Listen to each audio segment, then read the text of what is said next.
My name is Martina. I'm a circus artist. I was a rhythmic gymnast before. I decided to move to circus because I just wanted to keep training. I had a brief time out from gymnastics and dance and training, but then I was missing it too much, so I went back to it. Well, the first time I found out about circus was 2 years ago in Greenwich Festival. I'm also a rhythmic gymnastics coach, so I brought my kids to this festival to perform, and that's where I met these people where I'm training with. And so I asked them questions, and I started to take evening classes once a week. And after that I realized I really liked it, and it made me feel better with myself as well. And so I decided to do a full-time foundation course, and so now I'm a circus performer. So at first they thought I was a bit too old to start training again, but I didn't care, you know. I always follow what I want to do and what I feel like doing, and I felt like this was the right decision for me.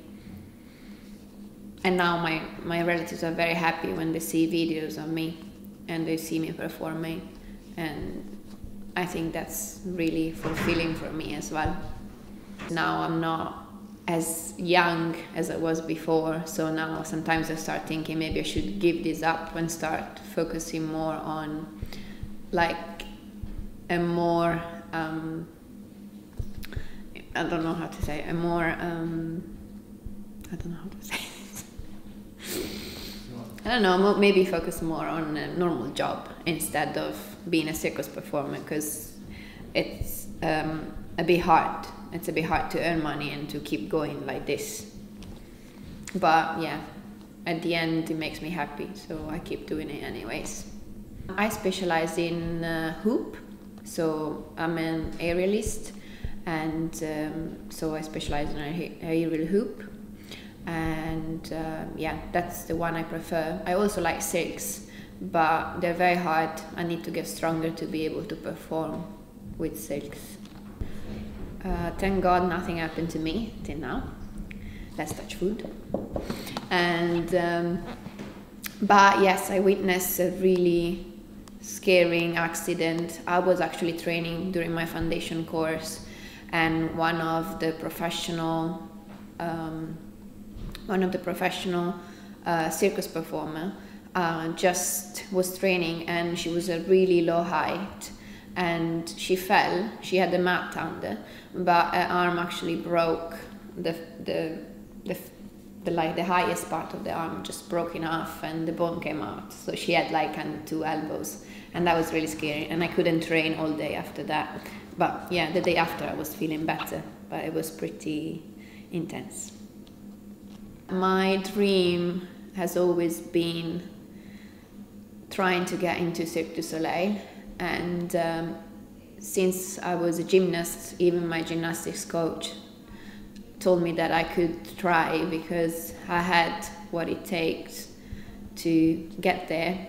And she always told me you should try to send your stuff and try to get into the audition, and she always thought I could get in there. And so that's hopefully what I will get to. You know, just the first thing you have to do is start conditioning, because to do this kind of job you need to be very fit. That's all. It was different. As I told you before, I was a rhythmic gymnast, so I used to compete, which is very different from performing. Competing, it's very scary in a way, like you're afraid to make mistakes and not to do it perfectly, all your movements and stuff. In performing, I don't know, you don't have this kind of fear because no one is going to judge you how you do the movements and everything.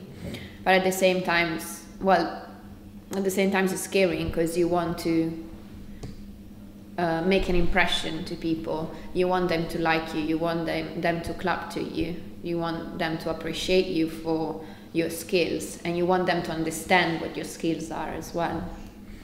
So I was nervous, I was very nervous, and it's always like that. It doesn't change every time I have to perform.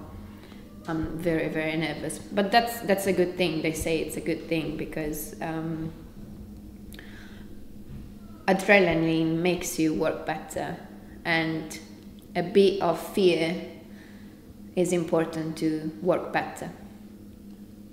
Because the training is much more intense when you are competing, when you're training for competitions. Now it's more like, it is still a job, but it's a bit different. It's more like for personal happiness, for personal. So it's a bit different. You might get frustrated sometimes that you cannot get a move, but you don't really freak out because they say, just keep trying, you will get it. I'm a rhythmic gymnastics coach as well, so I teach little kids. So in a way, I'm always training. I'm always moving with my body. I try to train 3 times a week, but I would like to try to train a bit more. You just have to,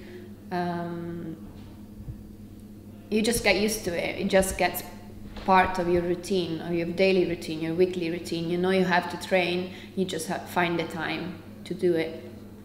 It's like anybody else, what they like doing, they try to fit in their routine. If they have to do it, you do it. I would say all the 3 of them, because I was an athlete before. And yeah, now I think I'm an artist. But you need to be an athlete as well to be able to succeed in circus arts. If I could decide, I would be happy to keep doing what I'm doing at the moment. But you never know what's going to happen in life, so I'm ready to take whatever comes. I was 8 years old when I competed the first time. And then I've been competing every year after that since I was 20. And then I told you I had a break for about 6 years. And then I started training as a circus artist, and about 8 months ago I started performing as a circus artist.